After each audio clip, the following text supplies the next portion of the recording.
Hello दोस्तों, राज technology YouTube channel में आपका बहुत बहुत स्वागत है। आज मैं आपके लिए फिर से एक खास वीडियो लेकर आया हूं। दोस्तों, भारत सरकार द्वारा बेटियों के भविष्य को सुरक्षित एवं उज्जवल बनाए रखने के लिए उनके द्वारा बहुत सारी योजनाएं लेकर आती है, जिसमें एक अच्छा ब्याज भी मिलता है और ये पूरी तरह से टैक्स फ्री होता है। ऐसे ही आज मैं आपको एक योजना के बारे में बताने वाला हूं, जिसका नाम है सुकन्या समृद्धि योजना, जिसमें आप बच्चे का उम्र जब 0 साल का होता है या 10 साल का होता है, उसके दौरान आप अकाउंट ओपन कर सकते हैं, जिसमें आप थोड़ी थोड़ी राशि जमा कर सकते हैं और उसे एकमुश्त प्राप्त कर सकते हैं। और जब बच्चे की उम्र जो है 18 साल की हो जाएगी, तब आप उसके एजुकेशन के लिए या फिर उसके शादी के लिए जब 21 साल की उम्र हो जाएगी, तब उस पैसे को एकमुश्त प्राप्त कर सकते हैं, जिसमें एक अच्छा ब्याज भी मिलता है। और सरकार की योजनाएं हैं तो सुरक्षित और उज्जवल भविष्य के लिए बहुत बढ़िया स्कीम है। तो चलिए आज मैं आपको डिटेल से बताऊंगा इस स्कीम के बारे में, लेकिन उससे पहले अगर आप हमारे चैनल पर नए हैं और इसी प्रकार के वीडियोस चाहते हैं तो चैनल को तुरंत सब्सक्राइब कर लीजिए, बेल आइकन को प्रेस करके रखिए और वीडियो को एक लाइक भी कर दीजिए। मैं आपके लिए ऐसी वीडियो लाते रहूंगा। तो दोस्तों, सबसे पहले जानते हैं कि ये योजना क्या है, सुकन्या समृद्धि योजना क्या है। तो इस स्कीम को बेटी बचाओ बेटी पढ़ाओ योजना के अंतर्गत लॉन्च किया गया है। और इसमें आप जब बच्ची 0 साल की होती है, जब पैदा होती है, और 10 साल की होती है, उस दौरान आप उनके लिए अकाउंट ओपन करवा सकते हैं।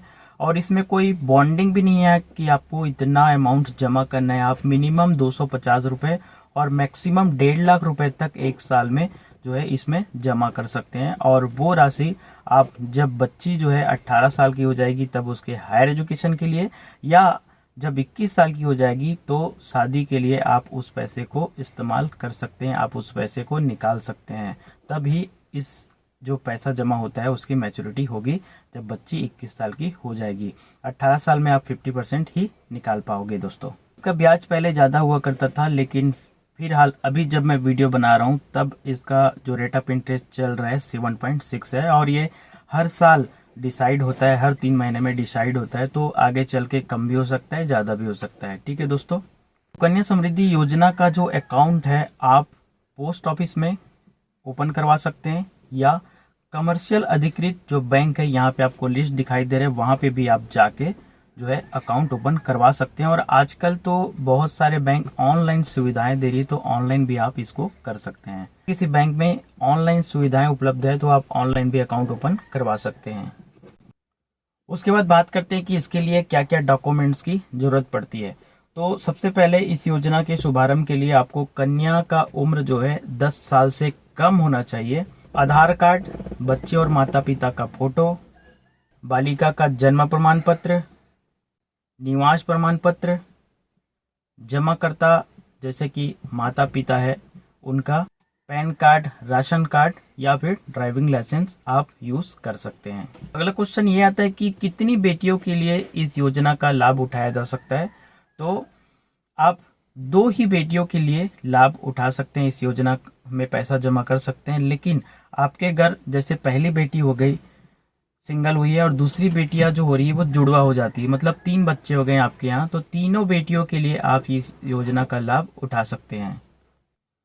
अब बात करते हैं कि इस योजना में रेट ऑफ इंटरेस्ट क्या मिलता है। ठीक है, तो पहले 8.4 था, उसके बाद अभी जो है 7.6 यहाँ पे रेट ऑफ इंटरेस्ट मिल रहा है। और अगर यदि कन्या जो है एनआरआई हो जाती है या नॉन सिटीजन हो जाती है, तो उस केस में जो ब्याज मिलने वाला है वो ब्याज नहीं मिलेगा दोस्तों। और सरकार हर तिमाही में इसका ब्याज दर निर्धारित करती है।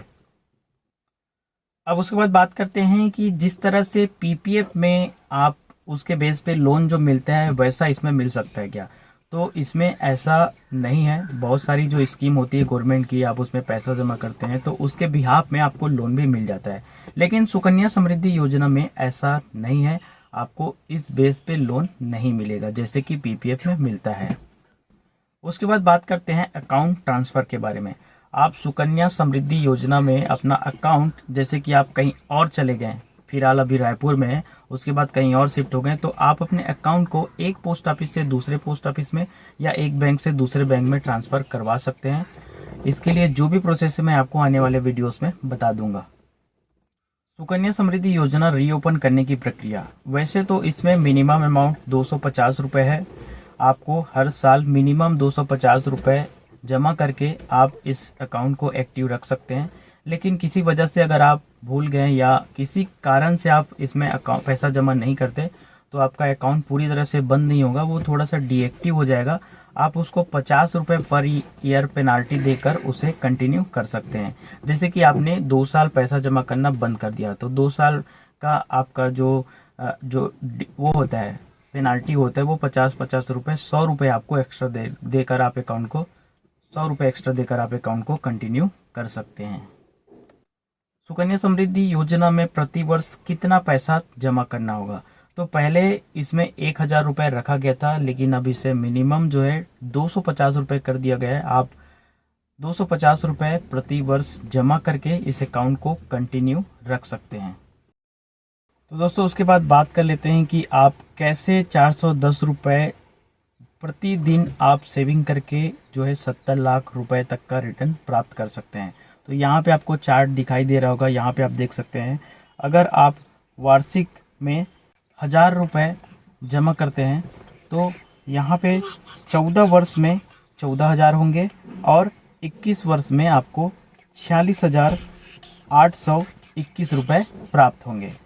वहीं 2000 रुपये, 5000 रुपये, 10,000 और लास्ट में आप देख सकते हैं 1.5 लाख रुपए का यहाँ पे दिया हुआ है। अगर आप 1.5 लाख रुपए करते हैं साल में जमा, मतलब पर डे 410 रुपये, तो यहाँ पे 21 लाख रुपए आपको 14 साल में मिलेंगे और 21 साल में 70,23,219 रुपये आपको 21 साल में मिलेंगे। तो इस तरह से कैलकुलेशन है और इंटरनेट पे बहुत सारे जो है कैलकुलेटर भी अवेलेबल है। आप उसका यूज़ करके आप अपने हिसाब से जो है उसको एडजस्ट कर सकते हैं और कितना रिटर्न आपको मिलने वाला है आप चेक कर सकते हैं।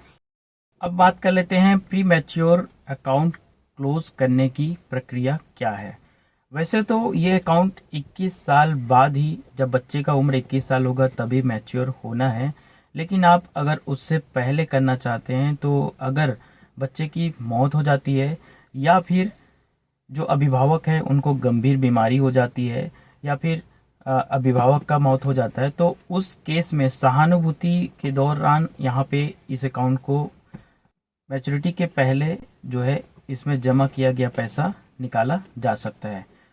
और अकाउंट बैलेंस कैसे चेक करना है? तो आप अकाउंट बैलेंस चेक करने के लिए आजकल बैंक्स ऑनलाइन बैंकिंग प्रोवाइड कर रही है, वहाँ से आप चेक कर सकते हैं। तो इस तरह से आप अपना बैलेंस भी चेक कर सकते हैं। आजकल हर चीज़ डिजिटल हो गया तो आप घर बैठे भी ये सारा काम कर सकते हैं। तो यहाँ पे मैंने आपको सारा चीज़ें बता दी। अगर वीडियो आपको अच्छा लगा तो प्लीज़ वीडियो को लाइक ज़रूर करना, चैनल सब्सक्राइब कर लेना। मैं आपके लिए ऐसे वीडियो लाते रहूँगा। मिलता हूँ फिर एक नए वीडियो के साथ, तब तक के लिए बाय बाय, थैंक यू।